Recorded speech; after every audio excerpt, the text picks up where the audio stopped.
மீனராசி அன்பு சொந்தங்களுக்கு வணக்கங்க. எல்லாம் எப்படி இருக்கீங்க? வளமாகவும், நலமாகவும் நீங்க இருக்கணும்னு சொல்லி, அந்த கடவுள்கிட்ட பிரார்த்தனை வச்சுக்கிட்டு இந்த வீடியோ பதிவை நான் தொடங்குறேன். தன்னுடைய பார்வையாலேயே பலன்களை அள்ளித் தரக்கூடிய குரு பகவானை ராசி அதிபதியாக கொண்டவங்க மீனராசிக்காரங்க. தன்னுடைய கஷ்ட நஷ்டங்கள மறைச்சுக்கிறவங்க. மீனராசிய பத்தி நம்ம நெறைய பேசியிருக்கோம். பேசாத ஒரு விஷயம் என்ன தெரியுமா? இவங்க உண்மைய பேச ஆரம்பிச்சா, ஒருத்தரும் உசுரோட இருக்க முடியாது. ஆள விட்டு வேடிக்கை பார்க்கறதுனாலயும், இவங்க பேசாம அமைதியா இருக்கிறதுனாலயும், இவங்களால எதுவும் பண்ண முடியாதுன்னு நெனச்சுட்டு இருக்கீங்க. ஆனா, இவங்களால முடியாது எதுவும் இல்ல. நான் செஞ்சேன்னா உன்னுடைய வாழ்க்கை நிலைக்காதுங்கிறதுனால விட்டு ஒதுங்கி நிக்கிறீங்க. என்னங்க மீன ராசிக்காரங்களே, நம்ம சொல்ற விஷயம் உண்மதானே? எல்லாருக்குமே உங்கள் மீது ஒருவேளை இவன் பண்ணிடுவானோ, ஒருவேளை இவன் பண்ணிடுவாளோன்ற பயம் இருக்குது. பட் இருந்தாலும் நீங்க செய்ய மாட்டேங்கிற தைரியத்துல அவங்க ஆடிக்கிட்டு இருக்காங்க. அது அப்படியே போகட்டும்னு நீங்களும் விட்டாச்சு. ஸோ மீன ராசிய பொறுத்தவரைக்கும் தலைப்பு பார்த்திருப்பீங்க. மார்ச் 31ஆம் தேதி முடியறதுக்குள்ள உங்களுக்கு இருக்கக்கூடிய 8 பிரச்சனைகள் முடிவுக்கு வரப்போகுது. இந்த மனுஷனுடைய வாழ்க்கைய 8 8 பிரிச்சுக்கோன்னு சொல்லுவேன். அப்படிதாங்க. இந்த ஒரு 8 பிரச்சனை தான் உங்களுடைய வாழ்க்கைய இப்போ வரைக்கும் கண்ணீரும் கம்பளையுமா வச்சிருக்கு. அந்த கண்ணீர துடைக்கணும் அப்படின்னா, அதுக்கான மாற்றத்த கொடுக்கணும். அத நீங்க எத்தனையோ தெய்வங்கள் கிட்ட வேண்டுதல் வச்சாச்சு, வணங்கியாச்சு. ஆனா நம்ம ஒரு விஷயம் மறந்துட்டோம். நமக்கு நடக்கக்கூடிய நல்லதுக்கும், கெட்டதுக்கும் கிரகங்கள் அப்படிங்கிறவங்க முழு பலனை ஏற்கிறாங்க. என்னதான் முழு சுபகரமா இருக்கக்கூடிய குரு பகவானை ராசி அதிபதியாக நீங்க கொண்டிருந்தாலும், மத்த கிரகங்களுடைய தாக்கத்தினால உங்களால வாழ்க்கையில வெற்றி அடைய முடியல. குரு பகவான பொறுத்தவரைக்கும் உங்கள பாதுகாக்க ட்ரை பண்றாரு. ஆனா மத்த கிரகங்கள் ரொம்ப ஃபோர்ஸா இருக்காங்க. ஆனா இப்ப பாத்தீங்கன்னா, உங்களுக்கு இருக்கிற அந்த 8 பிரச்சனை சரியாகறதுக்கு காரணம் மத்த கிரகங்கள் இருக்காங்க இல்லையா? அவங்க உங்களுக்கு சாதகமா உட்கார்றாங்க. அது என்ன ஏதுங்கிறத இப்ப தெளிவா பார்க்கலாங்க. பொதுவாவே மீன ராசிக்காரங்க குரு பகவான அதிபதியா கொண்டவங்க. உங்களுக்கு எல்லாருக்கும் நான் ஒரு கேள்விங்க. மீன ராசிக்காரங்க எல்லாரும் சொல்லுவீங்க, "அம்மா எனக்கு கஷ்டமா இருக்கு. நான் என்ன பண்ணாலும் எனக்கு நடக்கல. நானும் முயற்சி பண்ணிட்டேன். பல வருஷமா முயற்சி பண்றேன். எதுவுமே எனக்கு மாறலன்னு" சொல்றீங்க. சரிங்க. ஆமா. இல்லன்னுலாம் சொல்லல. யாரெல்லாம் ஒவ்வொரு வியாழக்கிழமையும் அசைவ உணவு சாப்பிடாம நீங்க விரதம் இருக்கிறது அப்பாற்பட்ட விஷயங்க. நீங்க பக்திமான் தான், நான் இல்லன்னுலாம் சொல்லல. அதே மாரி வியாழக்கிழமைகள் தோறும் குரு பகவானுக்கு தீபம் ஏற்றி வழிபாடு செய்றீங்க. மஞ்சள் நிறத்த அதிகமா பயன்படுத்துறீங்க. உங்க வீட்டு தோட்டத்துல, இல்ல உங்க வீட்ட சுத்தி மஞ்சள் நிற பூக்களை தரக்கூடிய செடிகள வச்சிருக்கீங்களா? இதெல்லாம் இருக்குதும்மா. ஆனா எனக்கு வாழ்க்கையில மாற்றம் இல்லன்னு சொன்னீங்கன்னா, நான் உங்களுக்கு பதில் சொல்றேன். உங்களுடைய தனிப்பட்ட ஜாதகத்த அனுப்புங்க. கண்டிப்பா நான் பதில் சொல்றேன். ஏன்னா, நமக்கு இப்போ ஒரு வீடு இருக்கு அப்டின்னாக்கா, நமக்கு அப்பா முக்கியம். அப்பா தான் குடும்ப தலைவன். அவருடைய சம்பாத்தியம், அவருடைய வழிகாட்டுதல்னால தான் அந்த குடும்பம் ரொம்ப அற்புதமா முன்னேற்றத்துக்கு வரும். அதுதான். உங்களுடைய ராசி அதிபதியுடைய வளர்ச்சி இல்லாம, உங்க ராசி அதிபதிய நீங்க வணங்காம, அவருக்கு தோதா நீங்க நடக்காம, உங்க வாழ்க்கையில நீங்க என்ன முட்டினாலும், என்ன மோதினாலும் மாற்றம் வராது. இது உண்மை. வேணா எழுதி வச்சுக்கோங்க. அட என்னம்மா நீ இப்படி பொசுக்குன்னு சொல்லிட்டேன்னு ஒரு சிலர் கேட்டாலும் சரி, இல்ல அமைதியா இருந்தாலும் சரிங்க. சரி இத்தன நாள் எப்படியோ, ஆனா இனி வரக்கூடிய நாட்கள்ல கட்டாயம் குரு பகவான வழிபாடு செய். புரியுதுங்களா? எல்லாருக்கும் சொல்றேன். இந்த ராசிக்காரர்கள்னு இல்ல, எந்த ராசி சேர்ந்தவங்களா இருந்தாலும் சரிங்க, எந்த நீங்க நட்சத்திரத்துல பொறந்தனாலும் சரி. உடைய ராசி அதிபதிய அப்பப்போ வழிபாடு செய்து, அவருடைய பலத்த கூட்டுவதன் காரணமா உங்களுக்கு பலம் கூடும். உங்களுக்கு இருக்கக்கூடிய பாதிப்புகள் விலகும். சரியா? மீன ராசிக்காரங்க குரு பகவான வழிபாடு செய்யணும். எப்படி வழிபாடு செய்யணும்னு சேர்த்து சொல்றேங்க, கேட்டுக்கோங்க. குரு பகவான நீங்க வழிபாடு செய்யறதுனால நெனச்சது நிறைவேறும். குறிப்பா செல்வம் பெருகும். சரிங்களா? இப்போ அவரு சகல விதங்களுக்கும் முன்னெடுத்து தரக்கூடியவர். குருவ ஆதாரமா வச்சு தான் நமக்கு எல்லாமே நடக்கும். இவர் நெனச்சாரு அப்டின்னா, நமக்கு திருமணம் கைகூடும், குழந்தை வரம் கிடைக்கும், தொழில் நல்லா இருக்கும், குடும்ப விருத்தியாகும், குடும்பத்துல கூடிய சுப நிகழ்ச்சிகளுக்கு இவர் தான் பொறுப்பு. எல்லா விதமான சகல சௌபாகியங்களும் நம்மள நாடி வருவதற்கு இவருடைய பார்வை நமக்கு ரொம்ப முக்கியம். ஆனா நம்மள பல பேருக்கு பாத்தீங்கன்னாக்கா, குரு பகவானுக்கும், குரு தட்சிணாமூர்த்திக்குமே வித்தியாசம் தெரியறதில்ல. நவகிரகங்கள்ல வடக்கு பார்த்த மாரி அமர்ந்திருப்பவர் தான் குரு பகவான். மஞ்சள் நிற வஸ்திரம் போட்டிருப்பாரு. அதே மாரி சிவ ஆலயத்துல தெற்கு நோக்கி சின்முத்திரை காட்டி அமர்ந்திருக்கக்கூடியவரு தட்சிணாமூர்த்தி. இவங்க 2 பேருமே ஞானத்தை அருளக்கூடியவங்க தான். ஆனா 2 தெய்வங்களுடைய வித்தியாசத்தை உணர்ந்து அவங்களுக்கு உரிய மந்திரத்த சொல்லி நம்ம வழிபாடு செஞ்சோம்னாக்க, 2 தெய்வங்களுடைய பரிபூர்ண அருள் கிடைக்கும். நம்ம வாழ்க்கையிலயும் நல்லது நடக்கும். இந்த குரு பகவானுக்கு இன்னொரு பெயர் இருக்குங்க. பொன்னன் அப்படின்னு. ஏன்னா தங்கம் போன்று ஜொலிக்கூடிய உடலை கொண்டதுனால குரு பகவானுக்கு பொன்னன் அப்படிங்கிற பெயரும் இருக்கு. இவர பொறுத்தவரைக்கும் கல்விக்கு, அறிவுக்கு, திருமணத்திற்கு, சுபகாரியங்களுக்கு எல்லாத்துக்குமே இவர் தேவை. இவருடைய பார்வை தேவை. இவர் வந்து தினமும் காலையில இவருக்குரிய மந்திரம் சொல்லி வணங்கிட்டு வந்தீங்கன்னா, உயர்வான நிலைக்கு இவர் உத்தரவாதங்க. டெய்லியும் விட ஏதாவது குறிப்பிட்ட நாள் மட்டும் வழிபாடு செய்யறதுக்கு வழி இருக்காமான்னு கேட்டீங்கன்னாக்கா, தொடர்ந்து ஒரு 40 நாட்கள் அதிகாலையில எழுந்து குளிச்சு முடிச்சு, இவருடைய மந்திரத்த 108 முறை, 1008 முறைன்னு சொல்லிக்கிட்டு வரீங்களோ, நீங்க நெனச்சது நடக்கும். நடக்கக்கூடிய காரியங்கள் எல்லாமே உங்களுக்கு வெற்றியை ஏற்படுத்தும். அதிர்ஷ்டமான நெறைய வாய்ப்புகள் உங்க கதவ தட்டும். அது தொழில் ரீதியா, உறவுகள் ரீதியா, இல்ல பண விஷயத்துல, இந்த மாரி எல்லா விதங்கள்லயுமே உங்களுக்கு நல்லதொரு மாற்றத்த குரு பகவான் ஏற்படுத்தி குடுப்பார். மற்ற கிரகங்களுடைய தாக்கத்திலிருந்தும் உங்களுக்கு பாதுகாப்பு கொடுப்பாருங்க. சரிம்மா, அந்த மந்திரம் என்ன? குரு பிரம்மா, குரு விஷ்ணு, குரு தேவோ மகேஸ்வரக, குரு சாட்சாத் பரபிரம்ம, தஸ்மை ஸ்ரீ குருவே நமக. இது வியாழக்கிழமை சொல்றது சிறப்பு தான்.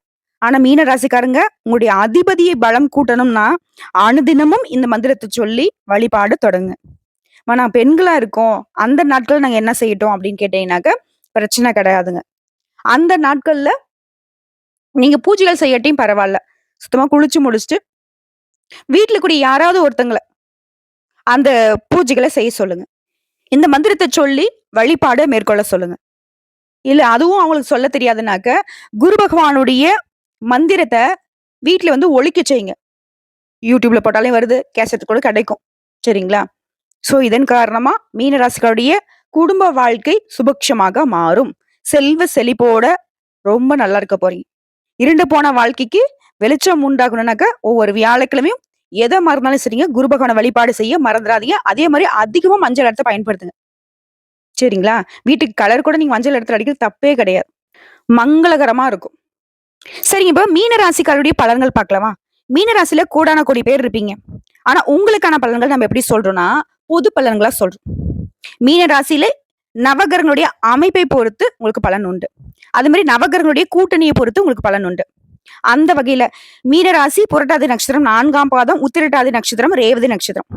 உங்க ராசியில கிரக நிலைகள்னு பார்த்தோம்னாக்க புதன் பகவான், சுக்கர பகவான், ராகு பகவான் உங்க ராசியில 3 பேரும் கூட்டணியில உட்கார்ந்துருக்காங்க. அடுத்த தைரிய வீர ஸ்தானத்தை பொறுத்த வரைக்கும் உங்களுடைய அதிபதி குரு பகவான் இருக்காரு. அடுத்த சுகஸ்தானத்தை பொறுத்த வரைக்கும் செவ்வாய் பகவான் இருக்காரு. அவர் வந்து வக்ரகதியில இருக்காரு. அடுத்த கலத்திர ஸ்தானத்தை பொறுத்த வரைக்கும் பாம்பு கிரகமான கேது பகவான் உட்கார்ந்துருக்காரு. இவரை தொடர்ந்து ஐயன சயன போகஸ்தானத்தை பொறுத்த வரைக்கும் நவகிரகங்களுடைய முதல்வன் சொல்லக்கூடிய சூரிய பகவானும், அவர் கூடவே தொழில்காரகன்னு சொல்லக்கூடிய சனீஸ்வர பகவானும் கூட்டணியில இருக்காங்க. இந்த கிரகநிலையோட அமைப்பை பொறுத்து மீனராசிகளுக்கு எந்த 8 பிரச்சனை சரியாக போகுது?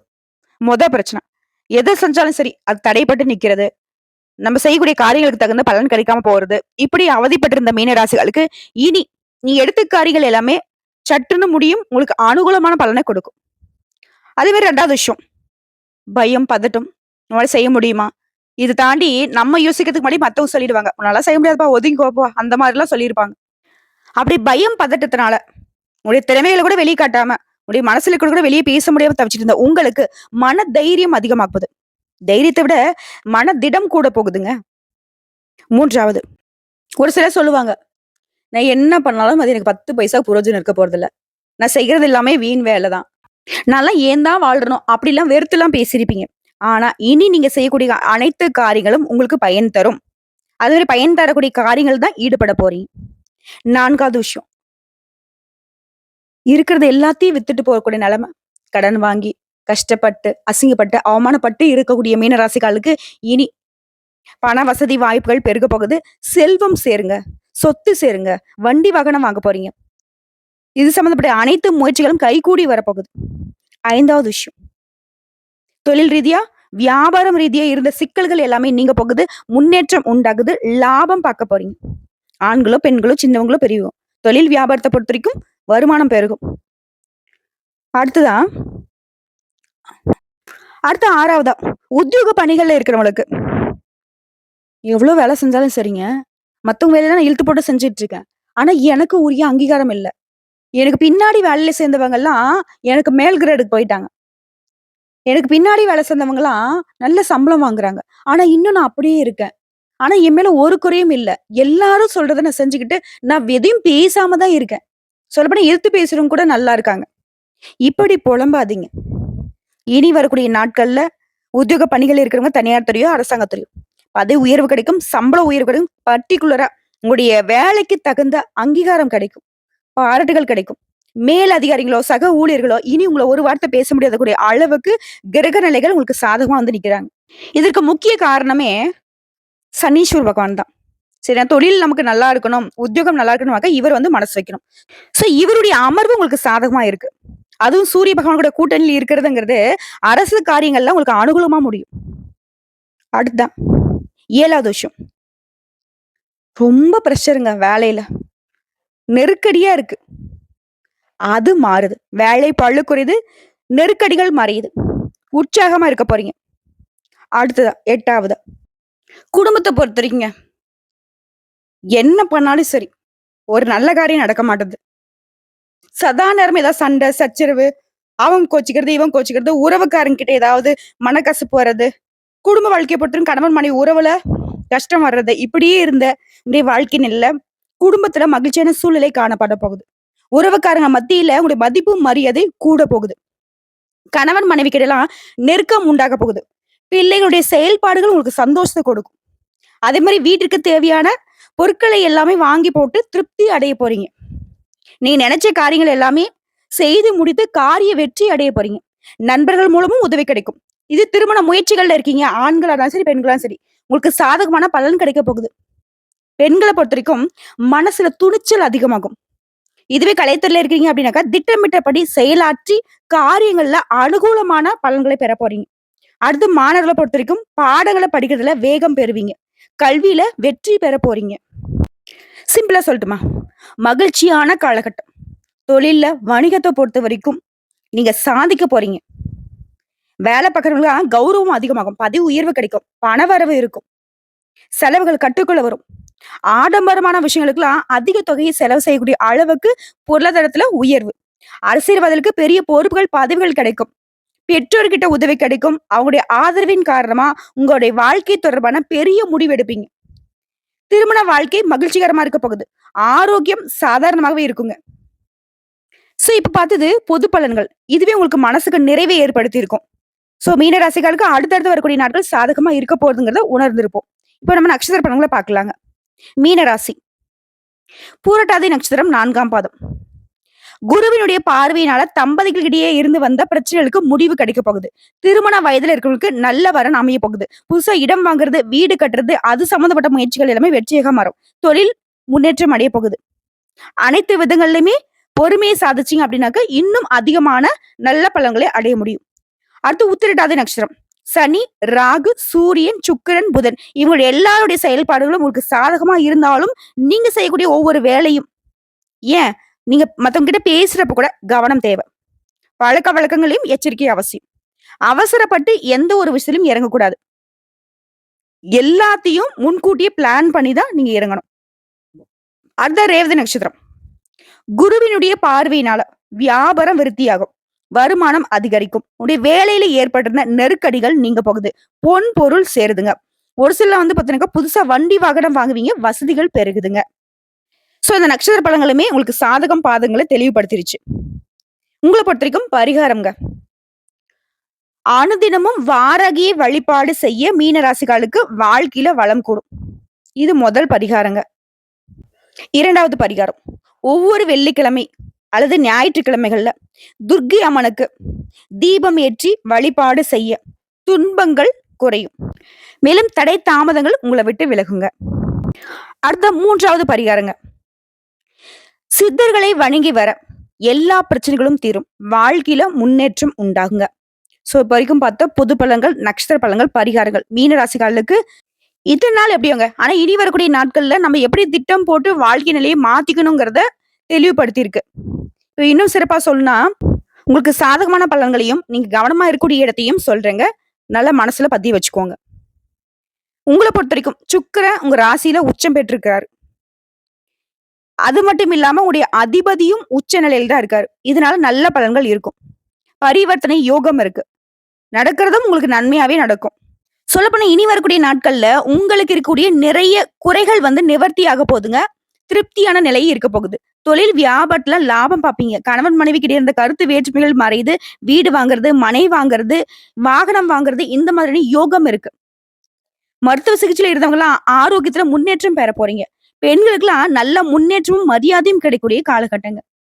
இதைத் தொடர்ந்து கவனமா இருக்கக்கூடிய இடங்கள்னு பார்த்தோம்னா, பாம்பு கிரகம்னு சொல்லக்கூடிய ராகுவினுடைய அமைப்பு உங்களுக்கு சாதகமா இல்லைங்க. இதனால உடல் ஆரோக்கியத்துல சிக்கல உருவாக்குறதுக்கு வாய்ப்பு இருக்கு. தேவையில்லாம அதே மாரி கடன் வாங்குறதும், யாருக்காவது கடன் குடுக்குறதும் தவிர்க்கணும். மத்தவங்களுடைய விஷயத்துல தலையிடாம இருக்கணும். இது மட்டும் இல்லாம குடும்பத்துல இருக்கக்கூடிய சின்ன சின்ன பிரச்சனைகள மத்தவங்க கிட்ட பகிர்ந்துக்காமல் இருக்கிறது சிறப்பு. அப்படி பகிர்ந்துக்கிட்டோம் அப்படின்னாக்க, அந்த பிரச்சனை அப்படிங்கிறது சரியாகுதோ இல்லையோ பெருசாகிடும். அந்த பயம் வச்சுக்கோங்க. அதே மாரி உங்களுடைய நட்பு வட்டாரத்துல பழக்கவழக்கங்கள்ல எச்சரிக்கை அவசியம். ஒரு தீய நட்பு இருக்கு அப்படின்னாக்க, அத விட்டு விலகி இருக்கிறதும், இல்ல நீங்க அத விலக்கி வைக்கிறதும் சிறப்பான விஷயம். இத தாண்டி ஒண்ணுமே இல்லைங்க. எல்லாமே உங்க கையில தான் இருக்கு. மீன ராசிக்காரர்கள் வரக்கூடிய வாய்ப்ப கரெக்ட்டா பயன்படுத்துங்க. முன்னாடி சொன்ன மாதிரி நல்லதையும் பாருங்க, கெட்டதையும் பாருங்க. ஃபர்ஸ்ட்டு உங்களுக்கு பாருங்க. மத்தவங்களுக்கு நல்லது கெட்டத பார்த்து பார்த்து தான் இப்பவும் நம்ம கஷ்டப்பட்டுட்டு இருக்கோம். நம்ம மத்தவங்களுக்கு செஞ்சதுக்கெல்லாம் துளி அளவாவது நன்றி கடன் யாராவது காட்டியிருக்காங்களா?